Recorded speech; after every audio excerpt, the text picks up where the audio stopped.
What does it take to create a vibrant, thriving life? First, the sad news is that Thoreau was right. Most people are leading quiet lives of desperation, lacking in meaning, fulfillment, and vitality. But we choose more. We choose to create extraordinary lives. And the Art of Vibrant Living show entertains you with inspiration, empowerment, and education to create your life into a masterpiece. It's time. Let's vibe up. Aloha, y'all. Daniel Aaron, your host. This is the Art of Vibrant Living show. I am the author of The Art of Spiritual Leadership, 40 Laws to Transform Your Life and the World. And this show is all about hopefully entertaining, definitely inspiring, and most importantly, empowering you to live your most vibrant, thriving life. And today is a show I've been looking forward to. It's an especially important show, right? We are speaking with Nancy Landrum, who is the author of How to Stay Married and Love It. I think that second part of the clause is really important. And she is the creator of the Millionaire Marriage Club. She's an author. She is a coach. And she, most importantly, has done some really important work and is going to educate us on how we can, yes, stay married and love it. And I love that you are here with us. Nancy, thank you so much for being here. My honor, and thank you for having me. Yeah. Well, you heard what I said about the clause, the second clause there of and love it. So can we just dive right into that? Because my supposition and why, all right, well, let me get vulnerable for a moment. 56 years I've been around the sun, 56 years of age, some would say, not old by any means. However, never married, not yet married.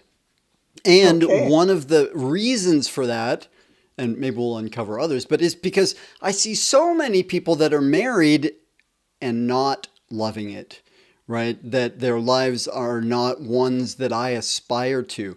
And maybe on a subconscious level, part of what's kept me from going that way is seeing that. So why did you title your book that way, and what does it mean? I think I can share that the journey for me started by the age of 3 when I decided I was going to have a happier, more loving marriage than I observed in my parents. Hmm. And by the time I learned to read, I literally saw myself writing books helping other people have better relationships, more loving relationships. And it's a good thing at that time I didn't know it would take 40 years of pretty hard lessons before I'd have anything worth writing about. But Jim and I, we were both widowed, and it was a second marriage for us. We had 5 children between us. We thought we were older, we'd been through a lot, we could handle anything. Hmm. But the very challenging dynamics of step families just threw us a curveball. Issue that started out small gradually became big Hmm. until we were fighting nearly every day and in a lot of pain. And finally, we humbled ourselves to admit that we needed help and began looking for help. It took us almost a year before we found someone that had the simple tools to teach us that helped us learn how to listen to each other with the desire to understand each other's point of view instead of just listening to wait until it was my turn to speak. And also, there are 2 ways to deliver a message. You can deliver a message in an attacking way that is hard for the listener to hear without being defensive and arguing back. Or you can deliver the same message in a non judgmental way that is much easier for the listener to hear. Those are the skills we learned that in just a few months transformed our marriage. So Hmm. a couple years later, Jim said, I think we need to start teaching classes because we had so much trouble finding effective help.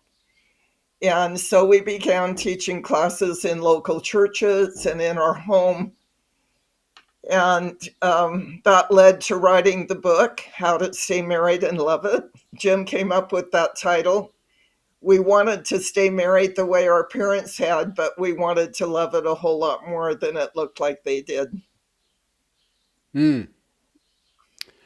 Okay, well, thank you for that. Holy moly, that's you just sparked like 300 different questions for me from what you said. There's so much in that little bit that you said that deserves us unpacking a bit more. So let's rewind back to the beginning of what you said. By the time you were 3 years old, right, you decided, I forget your exact words, but that you wanted to have a more loving or a happier marriage than what you were seeing. Something like that. Did I get it right? You got it right. Okay. So will you take us deeper into that? What was going on? What did you see? How did that affect you? My mom and dad were wonderful people in many respects. They were had very high character. They were people of faith. They would never cheat anyone. They always told the truth, but they didn't know how to treat each other very well. So Hmm. there was a low level of bickering going on almost all the time that occasionally would erupt into a bad fight. I once in a while heard one of them slap the other behind their bedroom door, and it just deeply wounded me. I longed to see them be affectionate, to act happy to be together. Hmm. And I think I may have seen them hug each other once in my entire life. Whoa. It just wasn't, they didn't, they not only didn't know how to treat each other, but they weren't very nurturing as parents either. Hmm. I think they grew up in very poor households where the goal was just to survive. And they Mm-hmm. did a good job of putting food on the table. We were clothed, we had a roof over our heads, but they didn't know how to love and nurture and encourage and praise all the things that I was longing for as a child. Yeah. Goodness. Well, and part of what it came to me as you said that is, I don't know, bickering, I think is the word you said, that there was this sort of constant hum of bickering in the environment. And that's part of what I think what occurred to me earlier when I said, I see how many relationships are not happy, right? They don't love being together. And bickering is like, that's a normal thing in the world for so many people. And I saw that in my family in different ways. When I grew up, my parents were divorced when I was 3, and I literally saw them in the same room one time. And so I never actually heard them arguing or fighting or slapping each other or any of that. However, separately, I heard each of them speaking negatively about the other for ages. And so I love that you had the awareness at 3 of like, there's got to be another way. I'm going to have another way and be another way. Um, Yes, that's beautiful. it set the trajectory of my life. That was my life goal, was to Huh. learn whatever I needed to learn in order to have a happy, loving, respectful marriage. When we finally found a coach that began to teach us some simple skills that we desperately needed, Hmm. the first time we sat down to talk about our hot issue, using the skills that she was teaching us, it was not pretty, stops and starts and redos, But we made it through 40 minutes without it erupting into a fight for the first time in a very long time. Hmm. And it felt like we were witnessing a miracle between us. It was so exciting. It was also exhausting because we were having to translate the way we normally spoke to each other into more better non-judgmental language. So we agreed to set our issue aside for that day. We came back to it several other days until it was finally resolved. But that day we stood and I stepped into Jim's open arms and he said, "That felt so respectful. Let's do our best to always treat each other with respect." That day, with that commitment, plus learning some good anger management skills, which we needed, we never had another fight. In fact, we had 17 more years together without even a harsh word between us. Hmm. It was so, it was so, it, your, I love the title of your show, Vibrant Living. It's pretty hard to live vibrantly if you're in conflict with the one you love the most. And Yeah. that Yeah.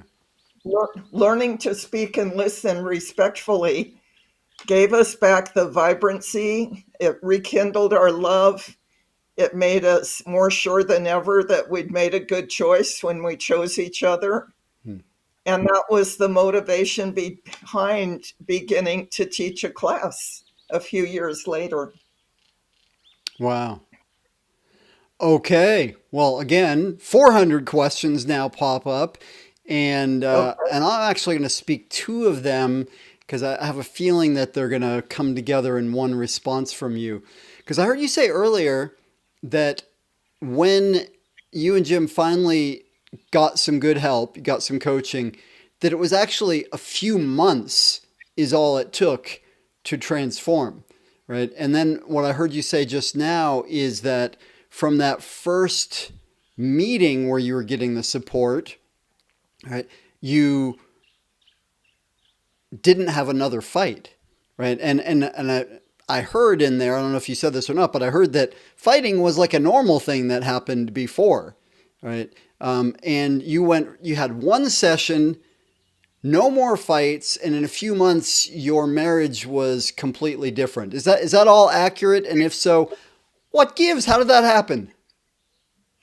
Well, we had an amazing coach that did a wonderful job of navigating through our anger because we were both very angry by the time Hmm. we found her.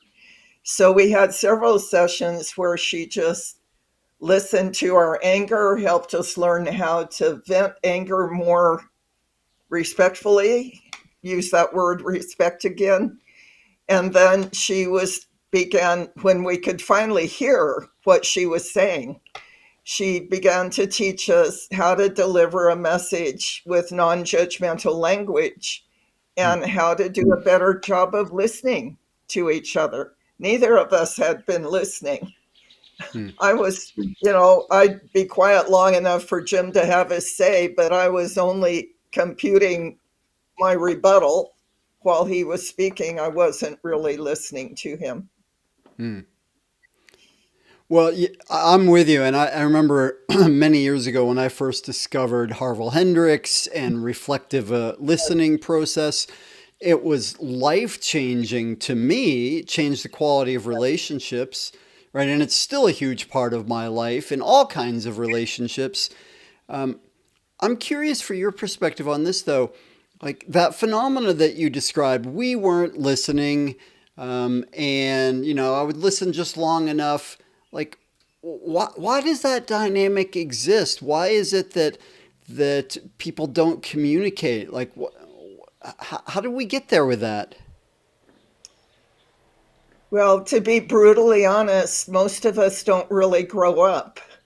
We stay in we stay in that 2-year-old mode where I'll listen to you if you listen to me first, Hmm. or if you pay attention to me, or if you agree with me, then maybe I'll consider what you have to say. But this is a very young part inside. that doesn't want to be generous about listening. When I was mad at Jim, I literally wanted to hurt him the way a Hmm. 2 year old would, bash somebody that took away her toy. Uh, it's a very immature way to conduct relationships. One of the chapters in my book is called Me, a 2 year old. Most of us aren't aware of that very young, selfish, self centered part that is not capable of conducting an adult relationship. Yeah. Okay. Well, I obviously I smile and laugh because I'm with you, and I love your uh, non-judgmental candor about expressing it. And we all have that. I mean, to be clear, we all Yeah, have that part of us in there. Sometimes it's like, you took my toy, and I'm going to bash you on the head. I feel hurt, and so I'm going to hurt you.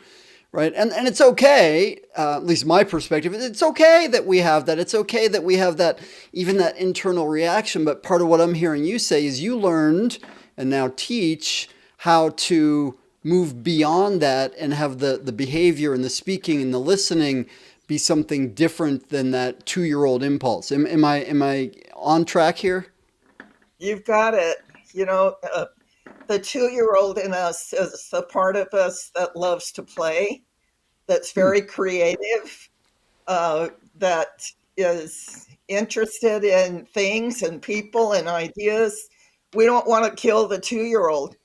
But if you've ever seen a 2 year old having a tantrum in the store because mom wouldn't give her a candy bar or something, every 2 year old needs a loving parent that knows how to impose appropriate control.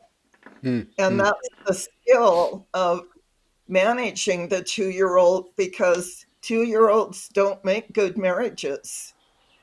They're not capable.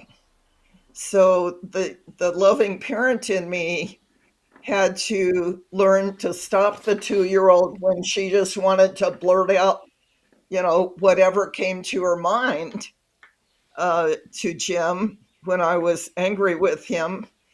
And I would literally have a dialogue inside with my 2 year old.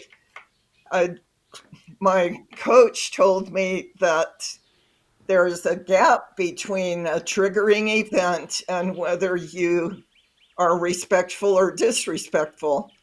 And I said, there's no gap. I get triggered and there's this instant reaction.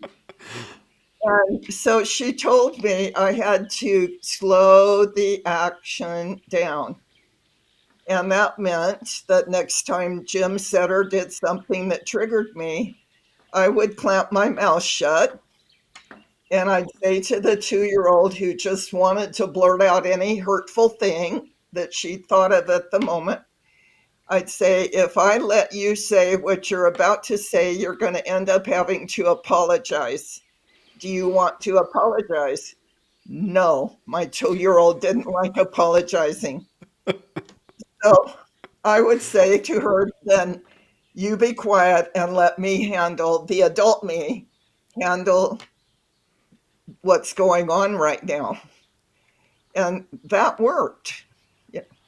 But I had to learn when to step in and take control away from my 2 year old, who, when she got hurt or got mad, she just wanted to lash out. And that lashing out with Jim and with me was slowly draining away the love and commitment out of our relationship. Hmm. Hmm. And that really hurt because Hmm. we literally were each other's best friend. We had become good friends before we ever fell in love and got married. And we didn't want to lose each other. We didn't want to lose the best friend. And yet, the way we were reacting to each other was eating away at our love and commitment. It had, we had to make some major changes if we wanted to save our love. Hmm. Wow. Thank you. So, a couple pieces I will reflect back. That was wonderful and brilliant. I love the modeling you just gave everyone for speaking to different parts of ourselves, speaking to communicating to that 2-year old self. And in fact, giving her a little cost benefit analysis. Well, if we do what you want to do, here's going to be the cost. Do you really want to pay that price? Apologize? No, I do not. Right? Yeah. So brilliant. And absolutely, because if we just try and cut off or kill parts of ourselves, they're just going to get stronger Yeah. anyway. And, what I also heard in the midst of that is your awareness that inherent in the relationship, in the love that you and Jim had, the best friendship, the core that brought you to, I want to marry you. Of course that's there. And, when I see in my own life and my relationships with clients, with anybody, the broken relationships, burned bridges, like wherever there is discord, once there was harmony, once there was love, and it's still there. It's just that we've lost it, we've hurt it, we didn't know what we were doing, right? And so that you had that awareness. And actually, I'm going to say one more thing before I flip it back over to you. What you said about there's no gap, right? Your coach says there's a gap between stimulus and response. You're like, no, there's no gap, right? Let's take a moment for public service announcement for awareness, spiritual practice, introspection, because that's what allows us to see there is a gap.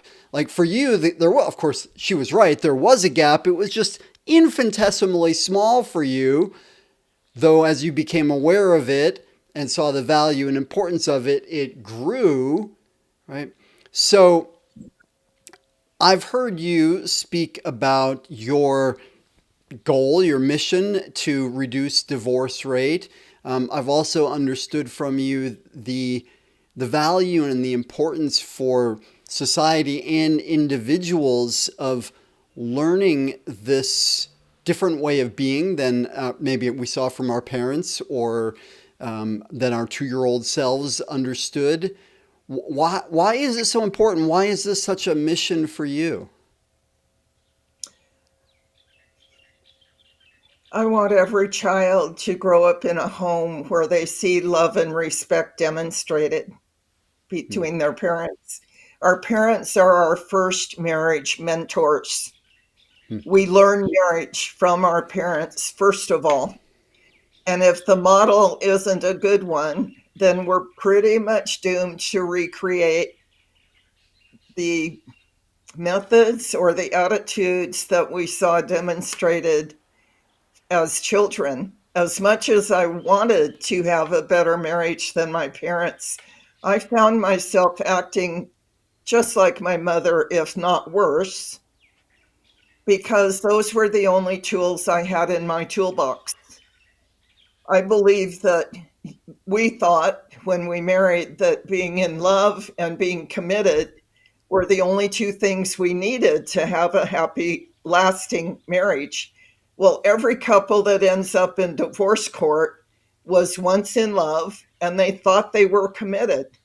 But the third element that was missing that led them eventually to a divorce was the element of respectful communication to help them resolve their problems. Gary Chapman says, there are no problems that cannot be resolved. There are only people who will not resolve them. Hmm. And in our case, we wanted to resolve the conflict we had, we just didn't have the right tools. We needed education about skills that would enable us to maintain respect even in the midst of conflict so that we could resolve it. After we resolved the main conflict that led us to get help eventually, it wasn't like we had perfect lives from then on out. We had a period of time where we were really stressed financially. We had children that were kind of going off the rails. But with those events, we never took them out on each other again. Hmm. Once we had the skills, you can't, once you know how to do something, you don't unlearn it. You can't act like it isn't true anymore. And so we had the tools in our marriage toolbox to deal with every conflict that came up or any issue that we were facing together. Wow. How empowering is that? And as you were speaking, I thought of one of my favorite truisms. Sometimes people say, well, education is expensive. Yeah, try ignorance, right?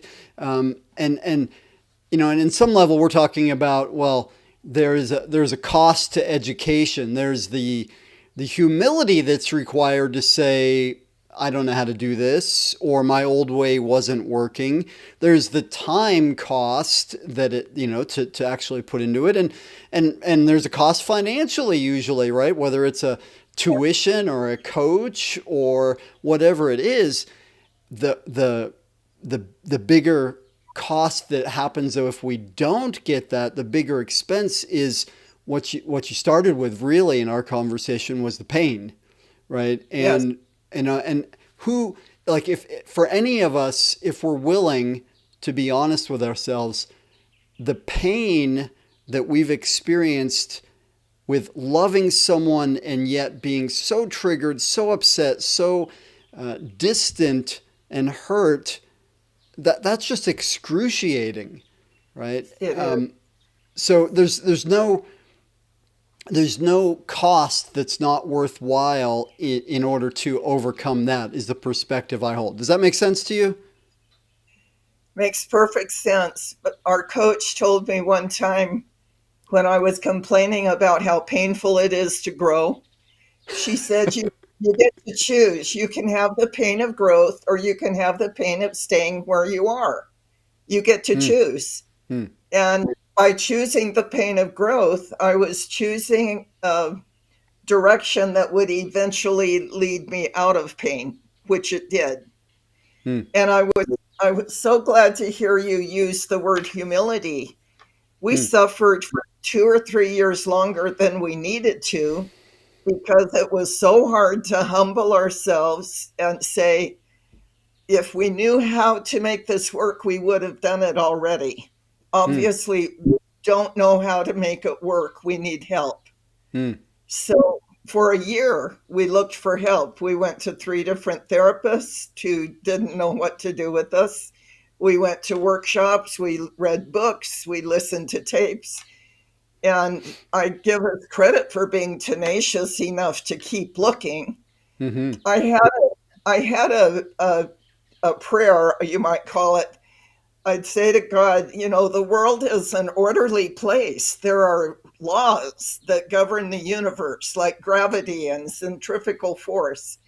And I know enough not to violate those laws because I don't want to get hurt. There must be laws that govern human relationships. And I want to know what they are because if I know what they are, I'm going to obey them because I want the result of a happy, loving, lasting marriage. And not just marriage. I mean, these skills have healed differences with my children and stepchildren and uh, others in my life. Although the passion of my life and with my husband Jim was to help as many marriages as we could. The skills apply to every relationship. Absolutely, yes, and that brings us back, I think, to what your coach said to you. You get to choose the pain of staying stuck where you are. That pain, or the pain of growth. You also indicated though that, well, the pain of staying stuck isn't just that pain, it would go on forever, right? And the pain of growth that you experienced was, in some ways what you said, a few months, right? It's a duration to learning the new skills, the new way of being, that then has benefits for the entire rest of your life. And let's add on to what we've spoken about in terms of humility, though, because I think this is such a nasty poison affecting a lot of people these days. This some old belief that, well, I should be able to do this on my own, right? And love, or whatever it is, business or spirituality, whatever, parenting, like I should know how to do that, right? This is not rocket science. Doesn't this come installed in me? Well, no, right? And so for people to have it's not even just humility, it's the wisdom and the commitment to a better way of living that says, yeah, of course I'm going to get help. Like I've had people say to me before, oh, you have a coach or you've gone to therapy. I'm like, yeah, what, do I look like an idiot? Of course, I don't know how to do things. So I'm going to get help, right? I'm going to get, learn from people that know those laws better than I do, that learned them before, right? Go to people like that. To me, that's just smart. All right. I got a little excited there. Pardon me. Oh, I love your excitement. I love the matter of factness that you have about, of course I'll get help, because if I don't know something, then the smart thing to do is to go to someone who knows what I need to know. It's just intelligent. Yeah. Yeah. And yet it is a barrier for many couples to get past the idea that just because they love each other, they should be able to figure it all out on their own. It's a huge mental, emotional barrier. Yeah. Yeah. And it's a barrier that undermines happiness and relationships. And even more, like, again, going back to where we started in our conversation, that destroys families and hurts children. Right. And that's in many ways, that's the hardest, worst part of that faux humility, that ignorance, right? That denial. So, all right, I'm going to step back and pause, Nancy, because I am excited. I love speaking with you. You're a treasure trove of wisdom and experience, and we could talk all day about this stuff. And hopefully people by now are saying, what's the name of her book? How do I get that book? So the name of the book, yeah, you have it there. Can you show it? Show everybody the cover of it for us for a moment. That's awesome, right? How to Stay Married and Love It, right? By Nancy Landrum and Jim Landrum also. Okay, Landrum, sorry for the pronunciation there. Beautiful. So hopefully people are saying, I better read the book. And maybe people are also saying, like, I want to get in touch with Nancy and see how else I can learn from her and work with her. And we'll get to that. Before we do, though, is there anything that I haven't asked you or anything else that you would like to bring forward before we wind down? Thank you for that question. I think marriage requires a three-legged stool to support it. Love and commitment are both very important, but love and commitment alone without the third leg are not going to support a lasting, peaceful, loving marriage. Every marriage requires the third leg of a three-legged stool, which is respectful communication. In order to manage, it in any close relationship, there's going to be conflict. But learning to manage it with respect means that you can resolve it. It doesn't have to stay, it doesn't have to grow or eat away at the love and commitment that you have for each other. I love it. Beautiful. Thank you. Three-legged stool, loving, respectful communication. Yeah. Okay. I think that brings us. Well, actually, no. Before I get to the big final question, how else can people work with you or get in touch with you? What's the best way for people to reach you? My name is on the screen there. If you just go to nancylandrum.com, it's LANDRUM.com. Go to the Connect menu and send me an email, and we'll be in touch, and I can send you a link to my calendar to book an appointment. All right. That's beautiful. Thank you. Super simple. And I'm glad you spelled it out for those who are listening, not watching. Perfect.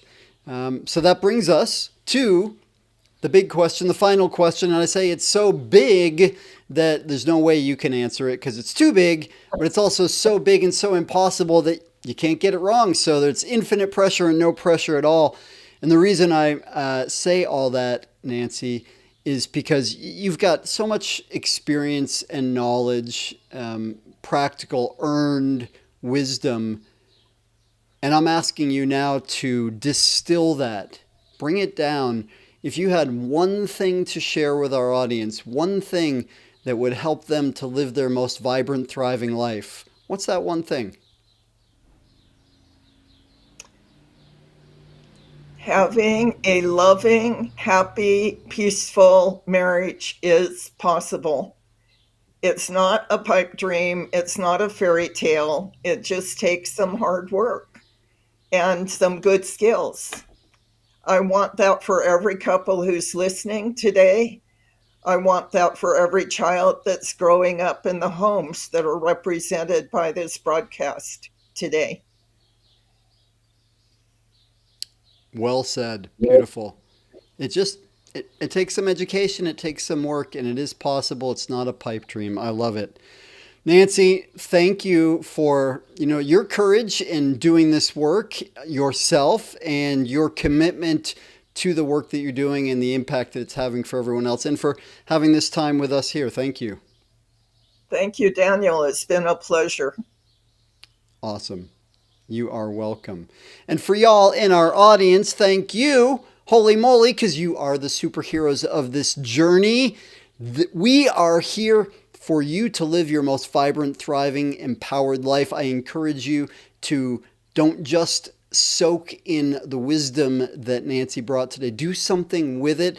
Reach out to her, get her book, get some education in whatever way you do to create the life that you deserve. Thank you for being here. See you soon. I love you. Mahalo for tuning in to the Art of Vibrant Living show, y'all. I'm Daniel Aaron, and may you live with great vibrancy.